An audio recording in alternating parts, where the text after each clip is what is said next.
In diesem Moment fühlte ich den Mund, dass einige Module schreiben könnte. Ich habe 4 Prüfungen abgelegt. Liebe Frau Aysati, herzlich willkommen zu unserem dritten Interview und herzlichen Dank auch für Ihre Bereitschaft weiterhin für diese Interviews über Ihre Quereinstiegserfahrungen bei uns im Master Wirtschaftsinformatik zu berichten. Ich habe das bereits festgestellt und wiederhole es aber hier gerne nochmal für unsere neuen Zuschauer. Sie gehören zu den Studierenden, die nach dem Bachelor einen Masterabschluss anstreben. Erstens an einer neuen Hochschule, zweitens in einem neuen Studiengang, also einer neuen Fachrichtung, drittens in einer fremden Sprache sowie viertens in einer neuen kulturellen Umgebung. Das bringt komplexe Herausforderungen in kurzer Zeit mit sich. Ich habe dafür zuvor schon mal auf meinem YouTube-Channel auch den Ausdruck Studium in der roten Zone geprägt. Unsere Beiträge sollen also auch den Zuhörern, die sich vermutlich oft genau in dieser Situation auch befinden, und noch ein Studium bei uns in Deutschland in der roten Zone sozusagen planen, unter dem Motto hart, aber hilfreich, ungeschminkte Wahrheiten und ungeschönte Eindrücke vermitteln und ihnen dadurch helfen. Es kann also ruhig in einem Interview, können Sie ruhig offen sagen, wenn etwas auch nicht so schön war und so, ne? Weil das ist dann ganz wichtig, dass jemand das auch realistisch einschätzen kann. Ja, und ich freue mich natürlich sehr, dass Sie mit Ihrer speziellen Erfahrung den Kommilitonen beziehungsweise den zukünftigen Kommilitonen jetzt hier zu helfen bereit sind. Ja. Ja, ich würde mich natürlich auch freuen, wenn wir im Anschluss durch das Interview auch Fragen provozieren bei den Zuschauern und die dann gerne auch in den Kommentaren unter den Videos gestellt werden und darauf können wir dann, also ich auf jeden Fall, würde da gerne auch darauf antworten. Also ich lade hiermit alle Zuhörer ein, entsprechend Fragen zu stellen. Nachdem wir uns jetzt im ersten Gespräch auf Ihre Zeit der Ankunft in Deutschland konzentriert haben, Wohnortsuche, Sprachausbau, haben wir uns im zweiten Gespräch mit Ihrem Erstkontakt in der Hochschule dann beschäftigt. Wie war das, als Sie die Hochschule das erste Mal kennengelernt haben? Was hat Ihnen da geholfen? Und heute möchte ich dann, nachdem Sie ja dann angekommen sind und das Anpassungssemester begonnen haben, kommt ja dann irgendwann die Prüfungsphase und da möchte ich mit diesem Video jetzt drauf eingehen. Wie ist das für Sie gewesen, die ersten Prüfungen auf sich zukommen zu sehen und dann die Vorbereitungen zu treffen und sie dann auch zu bewältigen? Das steht heute im Mittelpunkt. Ja, also ich erinnere mich an meine erste mündliche Einzelprüfung bei einem spanischen Professor, der ziemlich streng war und bekannt dafür war, dass er streng war, als ich im Austauschstudienjahr in Spanien war. Ich war ungefähr 3 Monate im Studium unterwegs gewesen, hatte mich so ein bisschen akklimatisiert und der Professor stellte dann in dieser Prüfung, das war so eine Art Zwischenprüfung, stellte er dann mündlich seine Fragen. Und ich hatte beim ersten Mal, als er die Fragen stellte, nichts verstanden oder das Gefühl, fast nichts verstanden zu haben. Und mein Blutdruck, der stieg natürlich dann an und meine Gedanken waren völlig am Rotieren, also die liefen amok und ich stammelte ein paar Worte auf Spanisch, mehr schlecht als recht. Und ich wusste eigentlich kaum, was ich gesagt hatte, konnte mich selber kaum verstehen und umso weniger verstand er wahrscheinlich, was ich gesagt hatte. Aber irgendwas Richtiges war wohl dabei gewesen. Jedenfalls hat er mich dann bestehen lassen.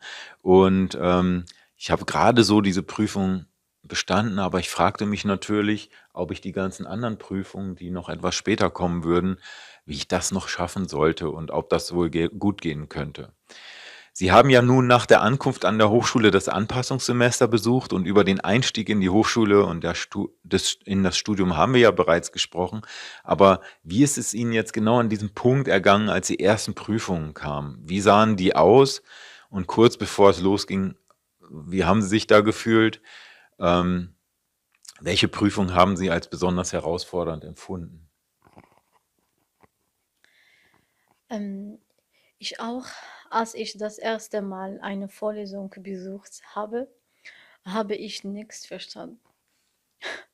Ich bin rausgegangen und nach Hause gegangen, extrem angespannt. Aber obwohl ich nichts verstanden habe, bin ich Tage für Tage zur Universität gegangen und habe das Gefühl gehabt, dass ich einige Worte zu verstehen begann. In diesem Moment fühlte ich den Mund, dass einige Module schreiben könnte und dahin ähm, erfolgreich sein würde. Und tatsächlich bin ich diese erste Prüfungen mit Angst und Nervosität gegangen. Aber meine Mut und das, was ich gelernt hatte, also natürlich habe ich das überwogen. Und natürlich habe ich sie bestanden, obwohl ich einige Schwierigkeiten mit der Modulprogrammierung hatte. Es ist ein bisschen schwierig. Ja, da schließt sich gleich die nächste Frage an. Also, welche Art von Prüfung mussten Sie denn an der Stelle ablegen? Es gibt ja schriftliche, mündliche, praktische Prüfungen, Prüfungsvorleistungen. Können Sie uns darüber etwas mehr erzählen? Was war genau was waren die ersten Prüfungen? Ich habe 4 Prüfungen abgelegt. Die Prüfungen in Wirtschaftsinformatik war eine Multiple-Choice-Prüfung. Die Prüfungen in Datenbank und die Software Engineering bestanden aus praktischen Übungen und Multiple-Choice-Fragen. Die Programmierung-Prüfung bestanden ausschließlich aus praktischen Übungen auch und einige schriftliche Prüfungen. Ja. Danke. Wie haben Sie sich auf die Prüfung vorbereitet? Haben Sie besondere Strategien oder Ressourcen auch benutzt, um den Stoff zu lernen?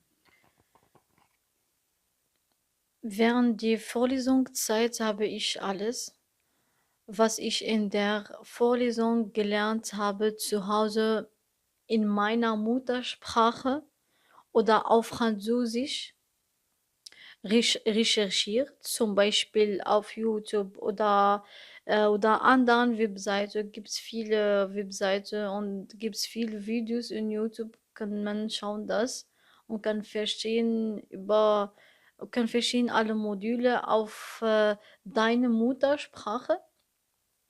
Danach habe ich es noch einmal auf Deutsch gelesen, um mich auf die Prüfungen vorzubereiten.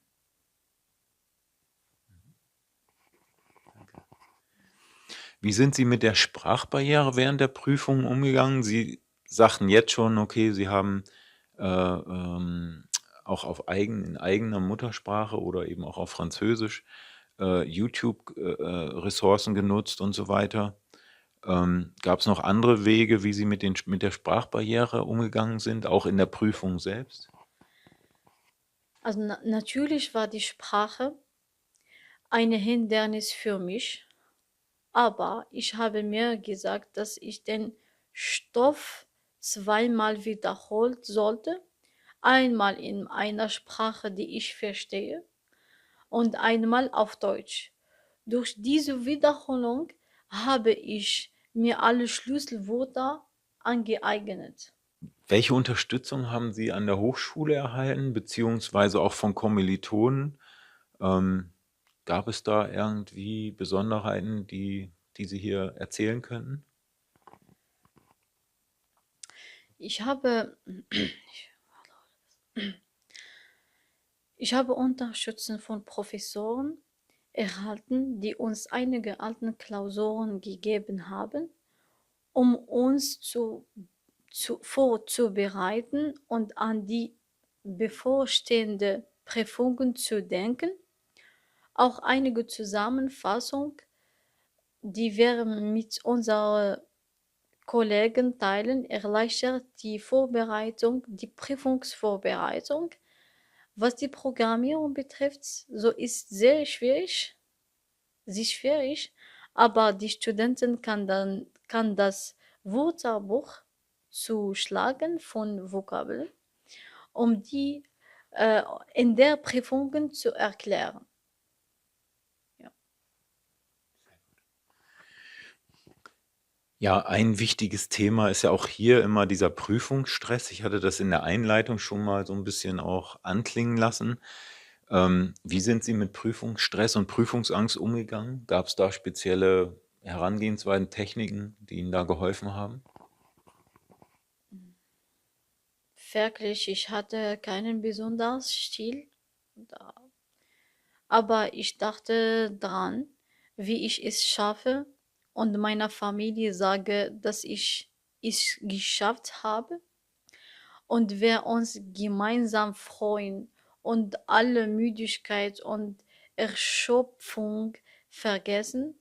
Wenn ich an diesen Moment denke, überwinde ich den Druck und verwandle in den Durchhaltevermögen. Ja. Ja, also das ist sehr interessant. Ich würde das als ja, dass Sie eine Vision benutzt haben, um sich sozusagen von der Zukunft, um sich Energie zu verschaffen, Freiräume zu verschaffen. Psychologisch sicherlich sehr spannend und finde ich echt bemerkenswert. Ähm, Gab es andere, also wir hatten vorhin schon mal kurz angesprochen, dass Sie ja nun einen anderen Bachelor in Marokko schon gemacht haben, in einer anderen Umgebung mit sicherlich auch gewissen eigenen Regeln. Ähm, Haben Sie einen Unterschied zwischen den Prüfungen festgestellt, also, die Prüfungsform, wie die Aufgaben gestellt sind und so weiter? Gab es da Unterschiede zwischen den Prüfungen im Bachelor in Ihrem Heimatland und jetzt den Prüfungen, die Sie im Anpassungssemester hier erlebt haben?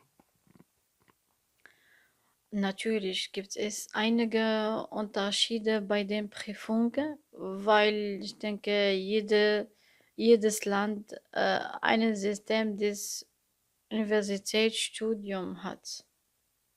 Ich habe nicht viele. Okay, also da gab es jetzt nichts super Bemerkenswertes. Alles klar. Ähm, von den Thema Missverständnisse. Hatten Sie Missverständnisse oder falsche Erwartungen bezogen auf die Prüfung? Wie haben Sie diese gegebenenfalls korrigiert und was haben Sie sich daraus gezogen, beziehungsweise was haben Sie daraus gelernt? So, manchmal übertreiben wir es sehr. Ja. Zum Beispiel dachte ich früher, dass Wirtschaftsinformatik schwierig ist. Und einige Leute sagen, dass es schwierig ist. Ich hatte Angst davor, aber als ich in die Prüfungen eintrat, war es wirklich gesagt ganz normal, wie alle Prüfungen. Das habe ich gemacht schon.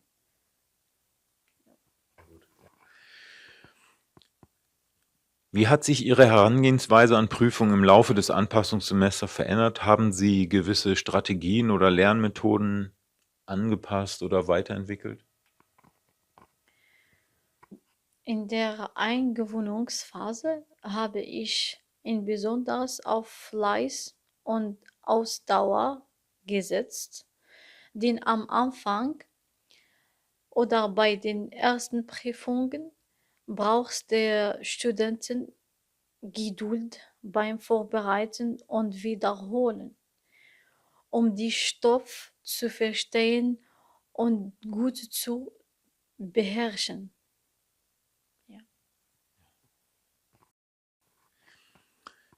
Gab es besondere Erfolgserlebnisse und positive Momente während Ihrer Prüfungen, die Ihnen dann auch geholfen haben, sich sicherer zu fühlen und auch motiviert zu bleiben?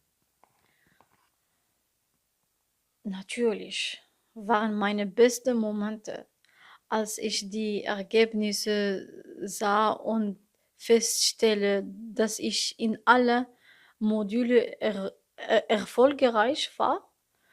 Meine Selbstvertrauen wünscht und nicht nur die Motivation belebt erhalten, sondern sie steigt sogar. Ja. Welche Tipps und Ratschläge können Sie jetzt, wenn Sie das alles nochmal Revue passieren lassen im Anpassungssemester, die Prüfung im Anpassungssemester, welche Tipps und Ratschläge können Sie jetzt also zukünftigen Quereinsteigern aus dem Ausland mit an die Hand geben, wenn Sie das nochmal so für sich als Fazit vielleicht zusammenfassen würden? Ich schlage vor, sich auf Prüfungen vorzubereiten, indem man zu Hause wiederholt und die Schlüsselwörter für jedes Modul verstehen. Das verbessert die Fähigkeit, am Tag der Prüfungen zu antworten. Also natürlich ist die Auswesenheit bei allen Vorlesungen wichtig. Und es gibt auch einige alte Prüfungen. Der wichtigste Ratschläge ist darauf zu vertrauen, dass man es schaffen kann und sich keine Sorgen darüber zu machen, was diejenigen sagen, die zuvor versagen haben. Ganz herzlichen Dank für Ihre Ausführungen zu Ihren Erfahrungen mit den ersten Schritten an der Hochschule und vor allem die Tipps jetzt für das Anpassungssemester und die ersten Prüfungen, wenn die so auf Sie, als sie so auf Sie zugekommen sind. Ganz klasse. Dankeschön. Ich bedanke mich Ihnen, Herr Klempel, noch einmal für dieses Interview. Ja, liebe Zuschauer, ich hoffe, Sie konnten heute auch hier wieder einige Impulse durch den Erfahrungsbericht von Frau Esati mitnehmen für Ihre eigene Reise durch die rote Zone zum Masterabschluss in Deutschland, insbesondere auch, was die ersten Prüfungen beim Einstieg in das Studium in Deutschland dann ausmacht. Wir haben jetzt 3 Erfahrungspunkte auf Ihrer Reise in den Interviews behandelt. Was war besonders nützlich und interessant für Sie und welche weiteren Aspekte in der bisherigen Studienerfahrung von Frau Aissati würden Sie denn noch interessieren, wären noch spannend für Sie? Bitte schreiben Sie das doch in die Kommentare unten und wir würden gegebenenfalls auch versuchen, dazu weitere Informationen und Gespräche bereitzustellen. Jetzt zum Schluss lade ich Sie natürlich wieder obligatorisch ein Like und ein Abonnement dazulassen, damit Sie in Zukunft keine der harten Fakten über den Quereinstieg in einen deutschsprachigen Master aus dem Ausland kommend verpassen. Und damit sage ich auch von meiner Seite Tschüss und ich freue mich auf Ihr Feedback in den Kommentaren.